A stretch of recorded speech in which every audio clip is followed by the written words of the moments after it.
Hello and welcome back, ladies and gentlemen, to some more chaos as Archaon the Ever Chosen and the end times in the world of Warhammer. We've realised that we can get free dragon ogres from Kolek, and that's exactly what. And also, I mentioned last time that I was going to talk about the difficulty and how I don't exactly find it. I don't dislike it because it gets the job done. Ultimately, it makes the game more challenging. But knowing, I think it's mostly a personal thing, knowing just how much the AI cheats tends to sort of ruin the challenge and the beauty behind the game a little bit. I guess it's kind of one of those things where, you like hot dogs, but when you know how they're made, you tend to like them a little bit less. And I think this is sort of a similar situation. Because basically, the way difficulty works is the intelligence, or the level of intelligence of the AI, remains pretty much the same. It doesn't get any smarter on higher difficulties. All it does is it receives more bonuses, and the player receives penalties. So you receive a penalty to leadership, pretty much, and to income, and the more armies you recruit, the greater a negative impact that has on your economy by virtue of the supply lines. All of this essentially makes it unfair in so many ways, and that's kind of the point with the higher difficulty levels. I understand that, but at the same time, you sort of you can't help but feel that there probably is a better way, and that's the reason I don't really like playing on very hard. Hard is okay. Legendary is, to be brutally honest with you, I'm just not good enough. And that's the truth of it. But very hard and hard. The hard is okay because the penalties are pretty, they're not that severe, and it does add a decent bit of challenge to the game, so I'm alright with that. But stuff like very hard or legendary, it's just change as well, like fundamentally, which is kind of, not great at the same time, because all of a sudden melee units are utterly worthless 99% of the time, and artillery and missile units, well, they don't get nerfed, right? The damage output is still the same, it's just their leadership that's been reduced. And well, with missile units you don't really need leadership because you don't want to get them in harm's way, or at least you don't want to get them in melee. So you end up exploiting the game, and yes, that can be very, very fun as well, but to each his own, right? This is not an argument against a difficulty or even against a way of increasing difficulty. It's just a personal preference thing where, in hindsight, I think I prefer difficulties where the AI gets smarter.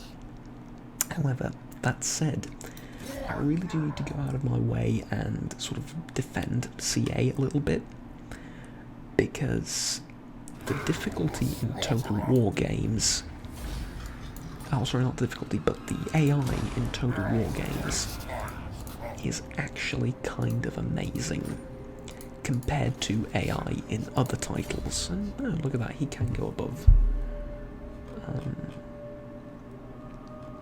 40. Okay. Now, reason being, this game and the Total War series in general, but nowhere is it more true than in Warhammer 2, and Warhammer 1 to an extent, but mostly Warhammer 2. This game is extraordinarily difficult, right? Like, the game is, there are so many things to keep in mind, and for veteran Total War players, they will tell you, well, no, the game's actually kind of easy, and yes, it is for a human when you get into the swing of things, but from like a raw quantity of thing and raw number of things that you need to keep in mind and you need to balance and you need to think about. The game is immense. Like it's immensely both wide and pretty deep, because there's economy, there's the buildings you need to construct, there's the different buildings affecting each other, so you need to match those buildings properly. There is trade, there is economic decisions like when do you loot a building, when do you not loot it, when do you go raiding, when do you just when do you recruit more troops, when do you not. All of this the AI has to take into consideration, though it does get bonuses that the player doesn't, because it's simply not good enough to handle these situations properly without those bonuses. But even then, it's still doing a damn good job. And then furthermore, did I just take this or did I completely forget to take it?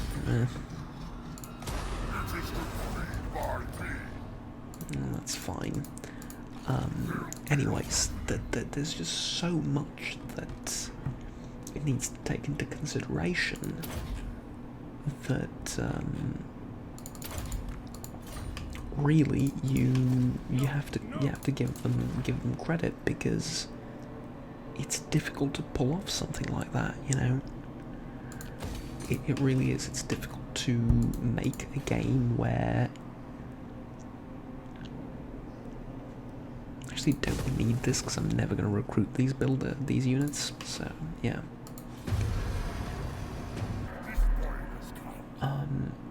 And then also there's all the different army things, like army composition, units you need to recruit.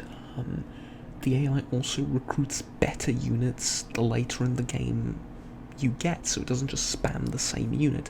Well, sometimes it does, but you know, that's a strategy as well.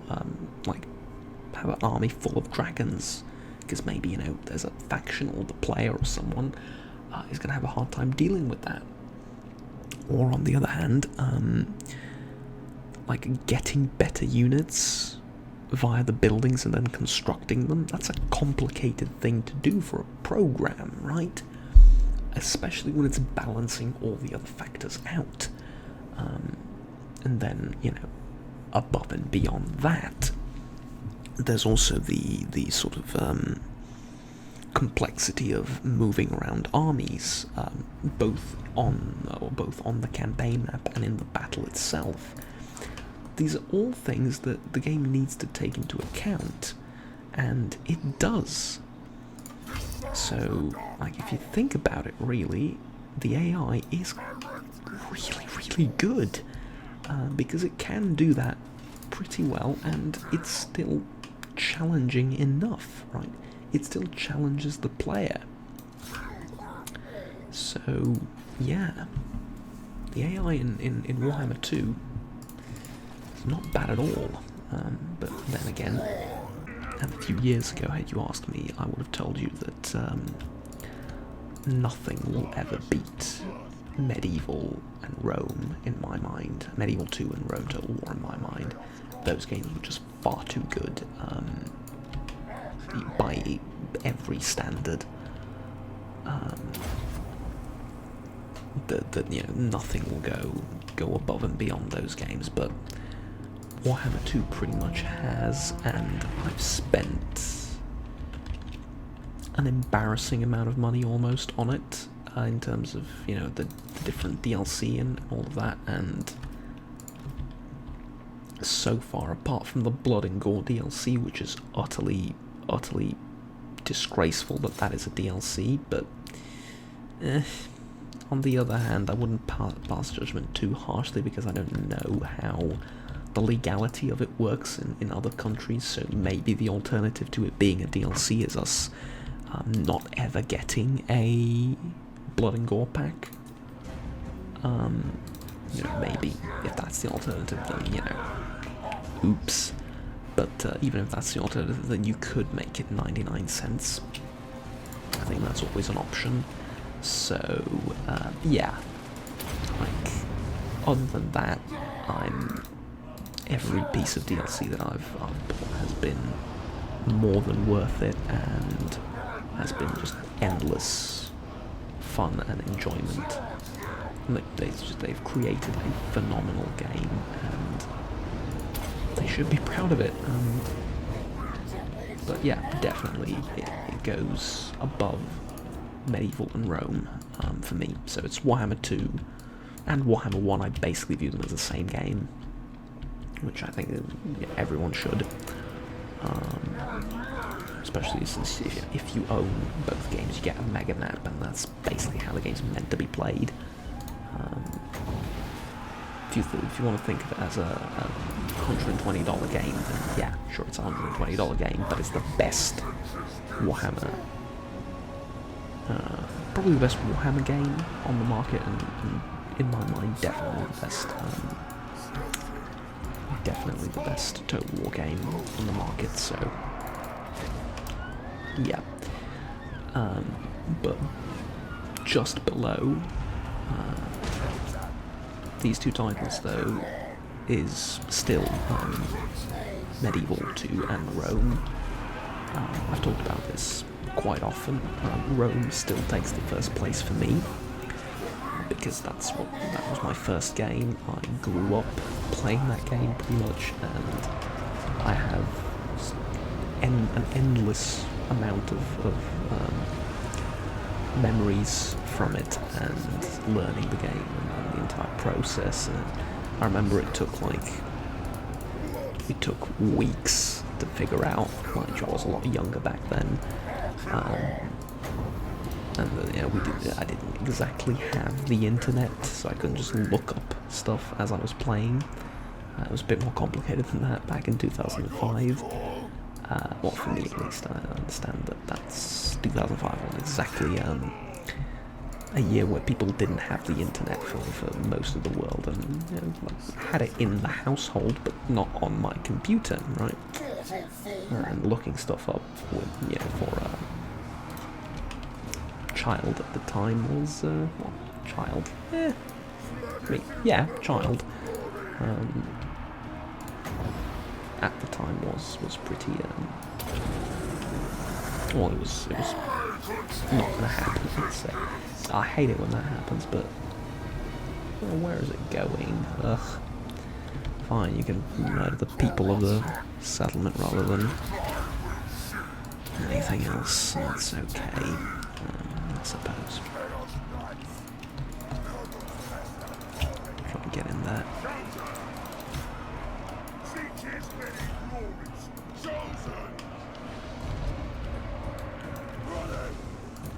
That was a very easy battle.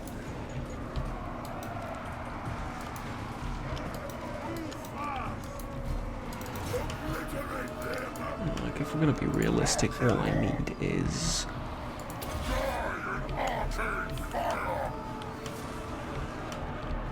what are you doing?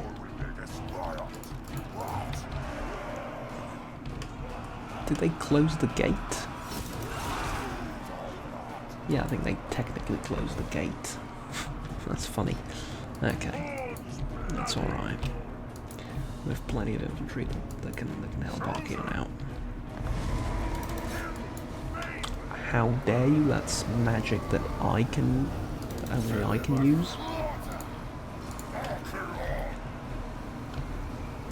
But like, speaking of magic that only I can use, have some of this.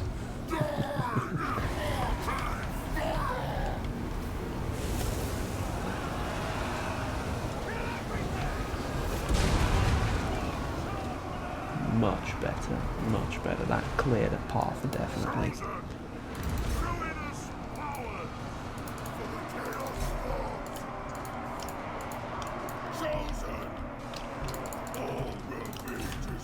Alright, that is nice. I believe that's the settlement. Give or take a few more seconds of chosen melee action. We've done far too much damage for them to be able to stay.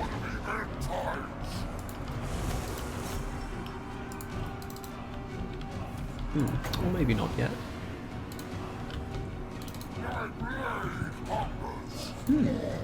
They're holding it extremely well. Didn't take army losses yet. I think that's army losses there, right? Well, it looks like it, but they have an insane amount of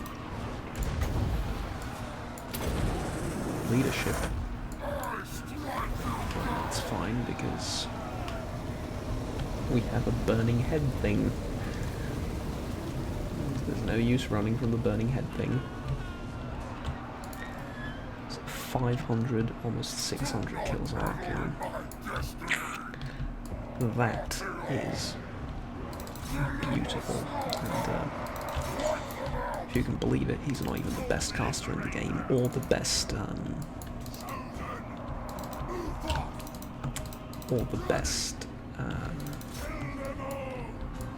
fighter or anything.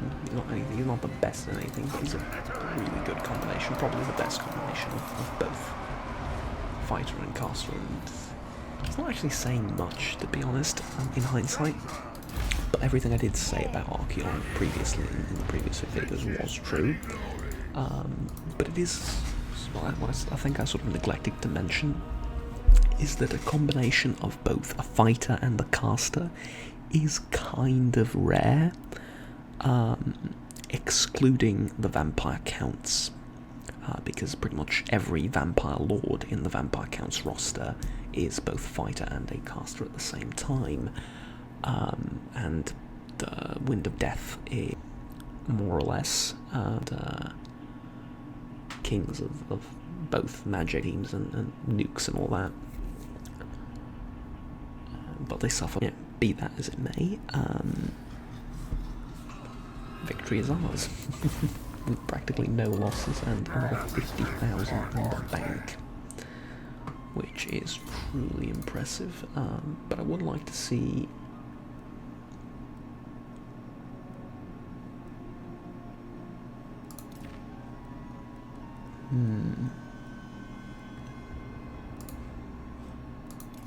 I was going to say, I would like to see if we have anything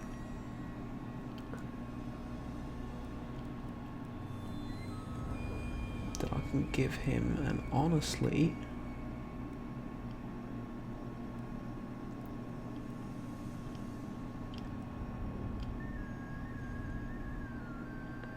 causes damage to self. I like this, but I think I'd rather give him this. Even more Winds of Magic reserves, because his recharge rate is pretty good, and so is everything else about his casting. All that we really realistically could use now is some more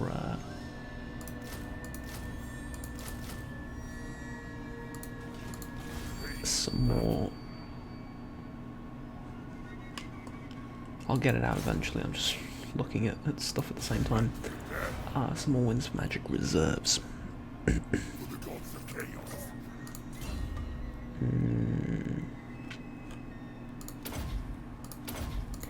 doesn't really matter what we put there. Okay, let's keep going. I think this is the deepest we've gotten in the Empire. I think. Like, ever. Pretty sure, but yeah. We shall see, I suppose. I've also noticed a bit of a boost in income. So I'm wondering if that's the vassals, or if that's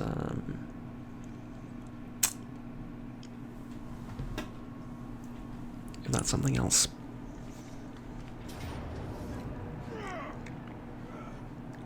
What are you doing? Oh, we're attacking Ostland, right, yeah. Attack Ostland, there you go. Money. And beautiful.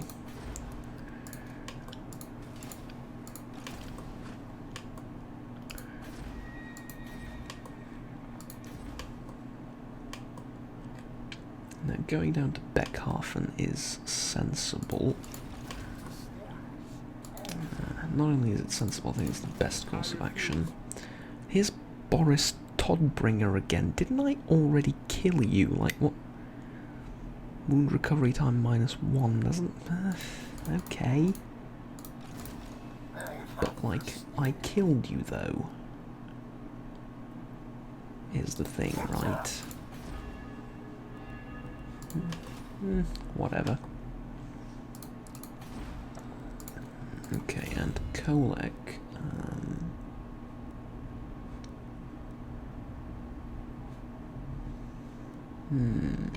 Well, he has monstrous strength, and that's pretty much all he needs from this line. Lightning strike and all of this would be very nice. So let's go with that, and then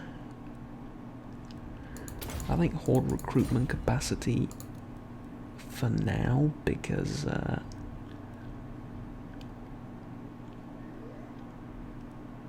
let's put in another Dragonaga Shagath. Fast tribute, Horde income. No, I think it's just from reducing the upkeep then. That must have been it. Interesting. Okay. Turns out we can support 2 full stacks finally, and I'm looking forward to using them. Just an insane amount of money in the bank as well. Might want to build actually another Horde and keep it somewhere off in the distance, because it's not going to cost anything if it doesn't have any troops in it, and it can actually build one building that makes money, which isn't a lot, but you know, our income is fixed for the entire campaign. Any type of income is good. Plus, on top of all of that, we have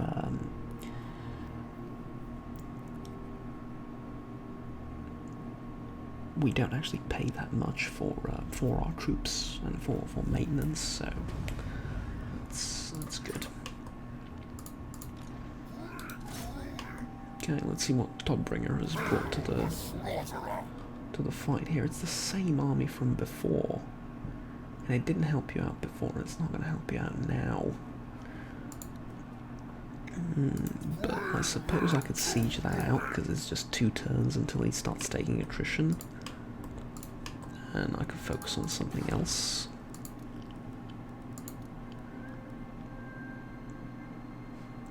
Like recruiting a stupid amount of Dragon Ogres.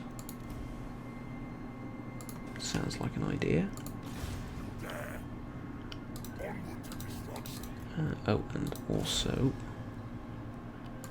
continue leveling this guy up. Yeah, that is good. That is good. Okay. 130 turns in, and I'm pretty sure this is enough. Like, we've wrecked the Empire, and I don't see much point in continuing, especially not with Dragonaga Shagath army, which is easily like one of the best Doom stacks in the game.